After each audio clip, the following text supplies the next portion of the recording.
H.P. Lovecraft. Azathoth. Narrated by Howard King.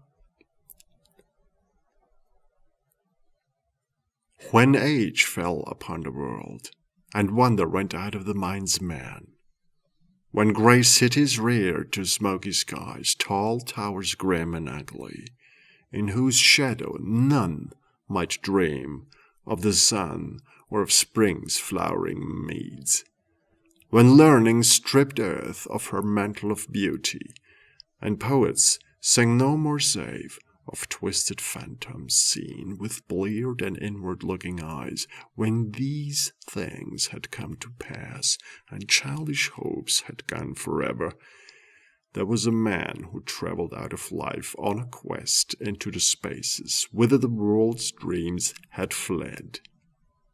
Of the name and abode of this man but little is written, for they were of the waking world only, yet it is said that both were obscure.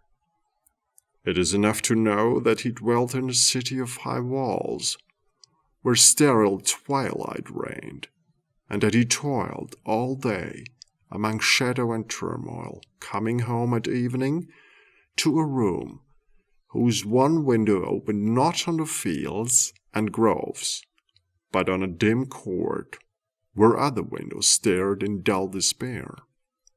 From that casement one might see only walls and windows, except sometimes when one leaned far out and peered aloft at the small stars that passed.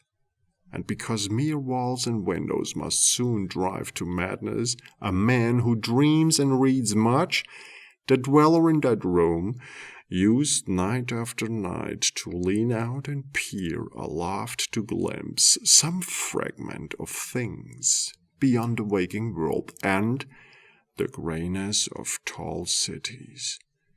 After years, he began to call the slow-sailing stars by name, and to follow them in fancy when they glided regretfully out of sight, till at length his vision opened too many secret vistas whose existence no common eye suspects.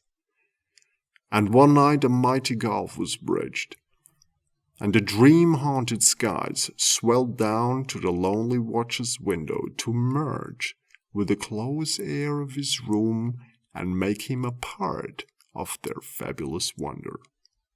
There came to that room wild streams of violet, midnight glittering with dust of gold, vortices of dust and fire swirling out of the ultimate spaces and heavy with perfumes from beyond the worlds.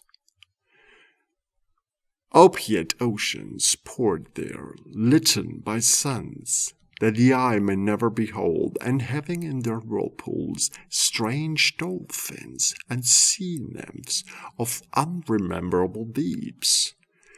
Noiseless infinity eddied around the dreamer and wafted him away, without even touching the body that leaned stiffly from the lonely window.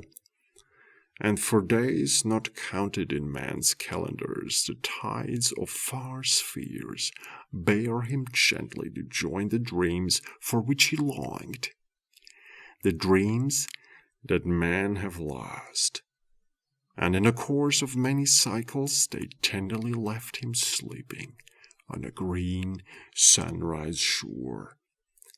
A green shore fragrant with lotus blossoms and starred by red camelots.